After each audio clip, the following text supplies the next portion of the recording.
So, hey everyone, welcome to my channel. And if you love tech unboxings and simple tips, you are in the right place. So, today in this video, I'll show you how to fix the payment error security app update installed. Please restart the app problem. So, many users are facing this issue after opening Paytm, and when they try to use the app, this message appears and Paytm doesn't work properly. So, why does this error come? This usually happens because Paytm installed a new security patch. Your app version is outdated, cache files are corrupted, phone has security or integrity issues, accessibility services or screen overlay apps are active. Now let's fix this problem step by step. So, firstly, close the app completely from the recent apps, then open it again.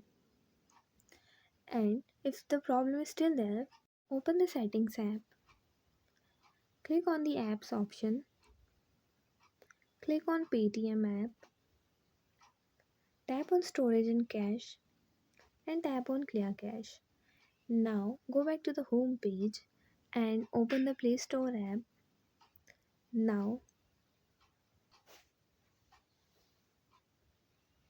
at the bottom tap on the search icon and search for Paytm and update it if not, and restart your phone once. And lastly, if you are using any screen recorder, cloning app, mode app, or accessibility services, disable it temporarily and try again. And yeah, that's it. And if you find the information given in the video helpful, please like the video, subscribe to the channel, and press the bell icon for more updates. Thank you.